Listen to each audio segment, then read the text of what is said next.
Hello అండి. Welcome back to my channel. అందరూ సంక్రాంతిని ఎలా సెలబ్రేట్ చేసుకున్నారు? మేమైతే మా హస్బెండ్ వాళ్ళ ఊరు వెళ్ళి ఫ్యామిలీ అందరితోనూ కలిపి చాలా హ్యాపీగా సంక్రాంతిని అయితే సెలబ్రేట్ చేసుకున్నాం. మీరు ఎలా సెలబ్రేట్ చేసుకున్నారో కింద కామెంట్స్ ద్వారా నాతో షేర్ చేసుకోండి. మనందరికీ తెలిసిన విషయమే హెల్త్ ఈజ్ వెల్త్ అని. కానీ నిజంగా చెప్పండి, మనలో ఎంతమంది మన హెల్త్ గురించి ఒక ప్రాపర్ కేర్ని తీసుకుంటున్నాము అనుకుంటున్నారు? మేమైతే మాకు తెలియకుండానే ఇప్పటిదాకా ఏదో ఒక వర్క్ వల్ల మా హెల్త్ని నెగ్లెక్ట్ చేస్తూ కాంప్రమైజ్ అవుతూ వస్తూనే ఉన్నాము. ఇప్పుడు నుంచి మేమిద్దరం అయితే చాలా స్ట్రాంగ్గా డిసైడ్ అయ్యాం. మా ఇద్దరి హెల్త్ కోసం మా లైఫ్లో కొన్ని చిన్న చిన్న మార్పులు తీసుకురావాలని. మొదటిగా నాకున్న పెద్ద బ్యాడ్ హ్యాబిట్ ఏంటంటే వాటర్ని ఎక్కువగా తీసుకోకపోవడం. దానివల్ల చాలాసార్లు దాహం వేసినా అది దాహము అని నేను తెలుసుకోకుండా ఫుడ్ని ఎక్కువగా తీసేసుకునేదాన్ని. దానివల్ల వెయిట్ గెయిన్ అయ్యేదాన్ని. ఎట్ ద సేమ్ టైం నాకు అవసరమైన వాటర్ కూడా నా బాడీకి అందేది కాదు. అందుకే ఇప్పటి నుంచి ఖచ్చితంగా మార్నింగ్ లేచి ఫ్రెష్ అప్ అవ్వగానే 1/2 లీటర్ ఆఫ్ గోరువెచ్చని నీళ్ళతో మా డేని స్టార్ట్ చేస్తున్నాం. 1 అవర్ ఆగిన తర్వాత ఇంకొక 1/2 లీటర్ ఆఫ్ వాటర్ని తీసుకుంటున్నాం. ఇలా మార్నింగే 1 లీటర్ ఆఫ్ వాటర్ని కంప్లీట్ చేసేయడం వల్ల మా బాడీకి రోజుకి అవసరమైన 2 to 3 లీటర్స్ ఆఫ్ వాటర్ని తాగడం అనేది మా ఇద్దరికి ఈజీ అయిపోతుంది. ఒక్కసారి ఆలోచించండి, మన ఇంటిని ఒక 1 మంత్ పాటు క్లీన్ చేయకుండానే అలాగే ఉంచేస్తే ఎంత డస్ట్ పడుతుంది? మన ఇంటికి క్లీనింగ్ ఎంత అవసరమో మన బాడీకి కూడా ఎక్సర్సైజ్ అనేది అంతే అవసరమని నా ఫీలింగ్. ఎవ్రీడే 1 అవర్ వర్కౌట్ చేసామే అనుకోండి, మనకి తెలియకుండానే మన డే మొత్తంలో మనం ఎంతో యాక్టివ్గా అండ్ ఎనర్జెటిక్గా ఫీల్ అవుతాము.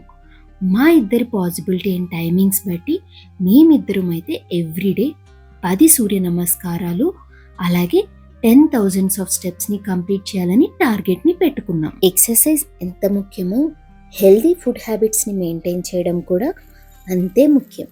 దానికోసం మేము ఎవ్రీడే మేము తినే ఫుడ్లో 10% రా ఫుడ్, కుక్ చేయని ఫుడ్ అయితే ఉండేటట్టు చూసుకుంటున్నాం.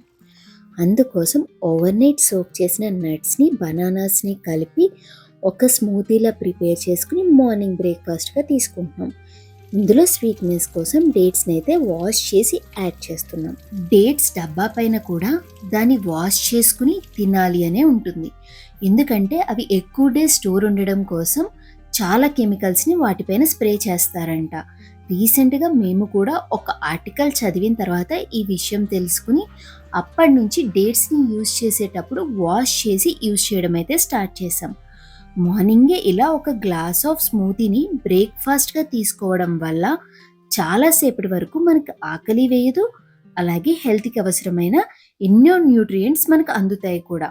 యాజ్ ఏ వర్కింగ్ ఉమెన్గా మనం ఎవ్రీడే ఎన్నో పనులని లైక్ పిల్లల్ని రెడీ చేయడం అని కానీ ఇల్లు సర్దడం లాంటివి మన ఫ్యామిలీ కోసం చేస్తూనే ఉంటాం.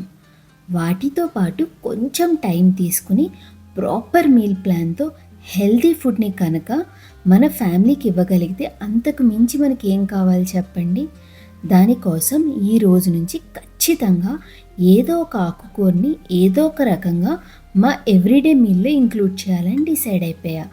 దానికోసం ఈరోజైతే నేను పాలకూర పప్పుని సింగిల్ కుక్కర్లో వండుతున్నా. సింగిల్ కుక్కర్ పప్పు అంటే ఏం లేదండి, ముందుగా అదే కుక్కర్లో పోపు వేసి అది అయిన తర్వాత ఆనియన్స్, టమాటాస్ వేసి అవి కొంచెం మగ్గిన తర్వాత పచ్చిమిర్చి, ఆకుకూరని కూడా అందులోనే యాడ్ చేసి వాటిని మిక్స్ చేయాలి. అండ్ ఇక్కడ నేను ఒక పప్పుకి బదులు 3 రకాల పప్పుల్ని వాడుతున్నా. లైక్ మసూర్ దాల్ని, కందిపప్పుని, అలాగే పెసరపప్పుని. ఎందుకంటే ఇలా 3 రకాల పప్పుల్ని వాడడం వల్ల 3 రకాల పప్పులోనూ ఉన్న హెల్త్ బెనిఫిట్స్ మనకు అందుతాయి. అండ్ ఇలా దీంట్లోనే మనకి రిమైనింగ్ ఇంగ్రీడియంట్స్ లైక్ పసుపుని, ఉప్పుని, చింతపండుని అన్నిటినీ యాడ్ చేసేసి వాటర్ని కూడా యాడ్ చేసేసి విజిల్ పెట్టేయడం అంతే. 3 విజిల్స్ వచ్చిన తర్వాత మనకి పప్పు అనేది ప్రిపేర్ అయిపోతుంది. దీంట్లో మనం సెపరేట్గా ప్రిపేర్ అయిన తర్వాత పోపు కూడా యాడ్ చేయాల్సిన అవసరం లేదు. ఒక్కసారి కుదిరితే ఈ రకంగా పప్పుని ట్రై చేసి చూడండి. టేస్ట్ అయితే మామూలు పప్పు కంటే చాలా చాలా బాగుంటుంది. ఇలా పప్పుతో పాటు ఈరోజు లంచ్లో అయితే నేను వంకాయతో ఒక కర్రీని అయితే ప్రిపేర్ చేయాలని అనుకున్నా. దానికోసం వంకాయల్ని తరిగిన తర్వాత ఒక మిక్సీ జార్లో పచ్చిమిర్చి, అల్లము, కొత్తిమీర, కొంచెం వాటర్ యాడ్ చేసి కొత్తిమీర పేస్ట్ని అయితే ప్రిపేర్ చేసుకున్నా.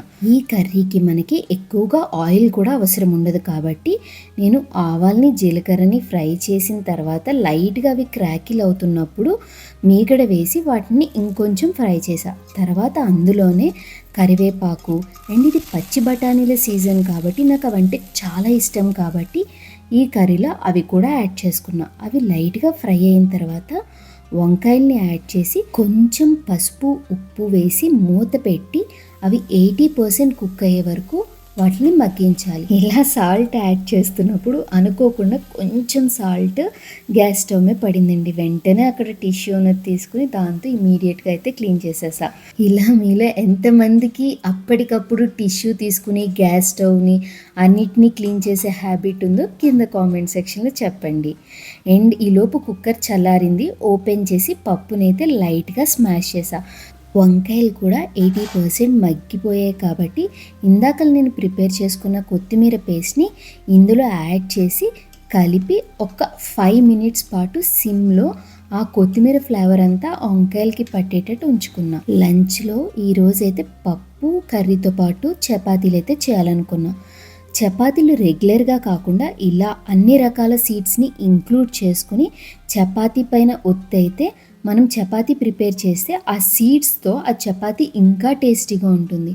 నార్మల్ రెగ్యులర్ చపాతీల కంటే టైం ఉంటే ఒక్కసారి జస్ట్ ఇలా సీడ్స్ని వేసి అంటించడమే కాబట్టి ఒక్కసారి ఈ విధంగా ట్రై చేసి చూడండి. ఇలా ప్రిపేర్ చేయడం వల్ల పిల్లలు ఈజీగా చపాతీని తినేస్తారు.